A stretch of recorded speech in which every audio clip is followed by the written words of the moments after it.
Hello, welcome to Clarity Design, and today I'm just going to have a quick look at 3D layers and 3D text and cameras and lights in After Effects cs5.5.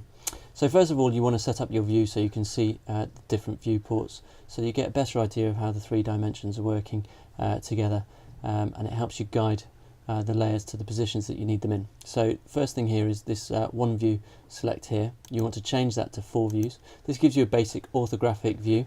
You can see at the moment it doesn't really tell you much. I haven't got any layers set up, so let's start setting some layers up. So first of all, we'll go to File, New.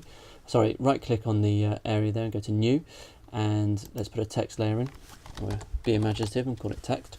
And then we'll make a solid layer as well. So just again, right click, New, Solid Layer.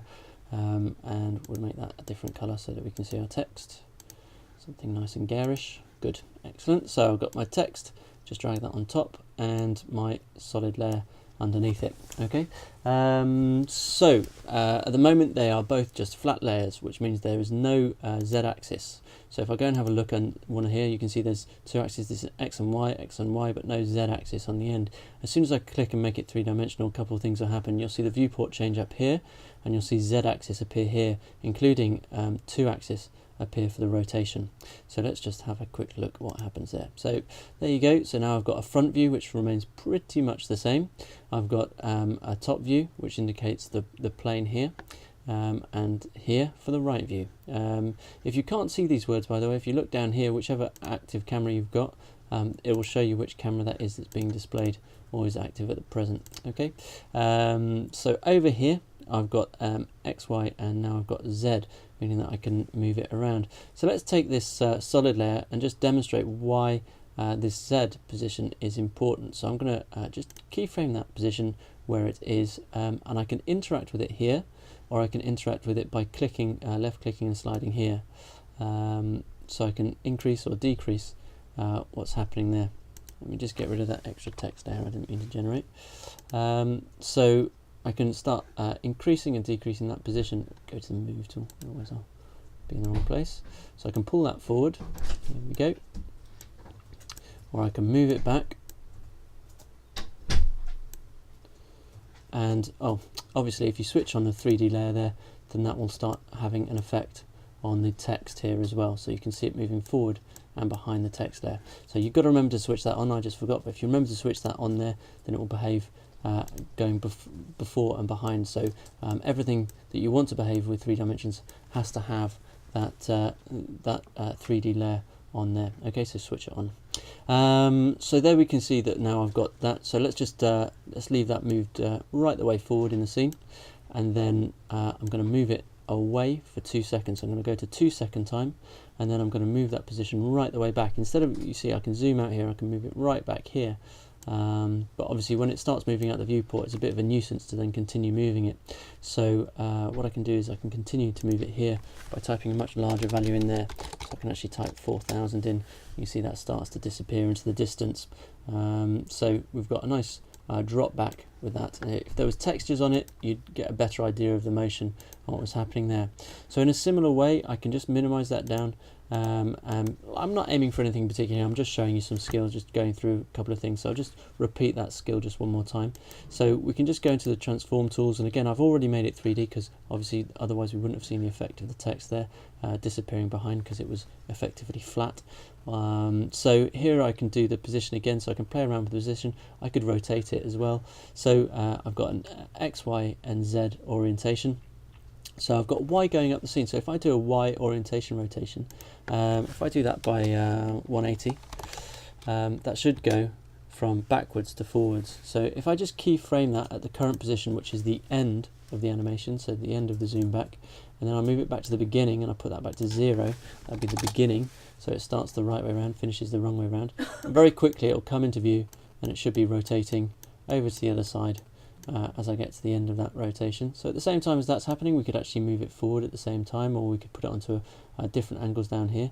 So this position here right at the beginning, let's keyframe that as it is. So switch on the stopwatch for the position, move it to the end, and this time we'll put a positive value of 2000 on that, and we'll just see what that looks like. I haven't really got a good idea of what that's going to look like. Oh, it's going further away. So let's just put the negative value on that and see what that looks like.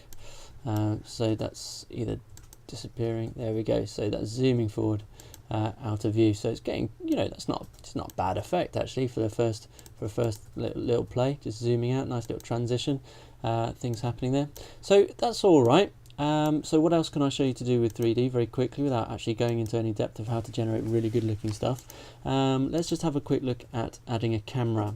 So if you go to new, and again that was a right click on that panel and then camera, and you click OK, and you've got a three-dimensional camera, and just like before we can start to manipulate and move that around. Now this camera is now the active camera, so that's what I can see happening in the viewport. So as I start manipulating and moving this camera around here, then I'll see things happening in my viewport.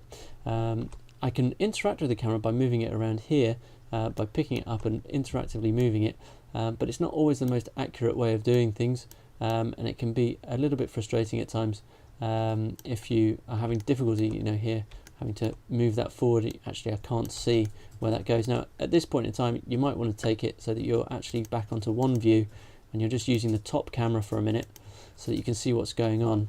You've got a bit more space to work with it, so you could interactively play around with that, so that you're getting an angle on it. Oh, see, I missed it there. So I can play around with it, or I could be using down here, I could be using the actual functions down here in the transform and the camera options, and again I can switch on these keyframes as they are, and then I can move them to a second later, and I can change that key point over to another side, and again change the focus there. But it's very difficult to guess or to estimate what's happening in the 4 views when you're doing that. So so it's always good to switch back to the 4 views and have a look what's happening in the active camera. Okay, so here, and this is still at the top camera, so I'll just change that to the active camera. I can see what's happening there. You can see what's happening in the active camera. So playing that back now, we've got all sorts of things happening. Text coming forward, a camera move, and that moving back. So I suppose the last thing, you could keep going with this and keep playing around with it until you get the look that you want and the positions you want. This is very undeliberate at the moment, so you could obviously do a little bit better with a bit more practice. So if you go to new and onto a light now, this is the last of the 3D layers that I'll show you. This is automatically 3-dimensional. You'll notice that the option box isn't there for it to be a 2-dimensional object, and all of a sudden I've got this nice little lighting effect happening at the beginning here with this spotlight. Now I can change the options for the light, the intensity, the color, the cone angle is very important, so I can make things softer, I can feather them out a bit more, and I can play around with them. And again I can interactively play with that, so I just use the middle button to pan across, so I can interactively play around with what's being lit in the scene, or where it's being lit in the scene. Let's just switch on some stuff here, so I could actually get it to fade out by changing the intensity. So I'll have that on, and we'll switch the transform tools on, and we'll get the point of interest moving, but we won't move the light itself. So I'll just move the point of interest over to here to start with, and then move it on to a second, and we'll just have a look and just move that point of interest over to here. So it's right over the other side. Let's move it right the way over there to there, and I'm going to change the intensity down to 0 at that point as well. Oh, way too far. So down to 0 as well, and you should see a fade out. So all sorts of things going on there. We've lost the text at the beginning. Oh, have we lost the text? Yeah, probably. So we'll just move that back a little bit so we get a bit more text in to begin with, and see how that works. All right, let's look at that then.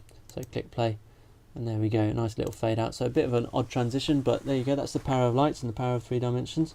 So we've got loads of stuff that we can play around with, even with before we go and have a look at effects and adding fancy effects on top. There's just a wealth of stuff that you can do now, moving beyond just that 2-dimensional plane that you've been using previously. So I hope that's been helpful and not too long-winded, and I will get back to you with a new tutorial soon.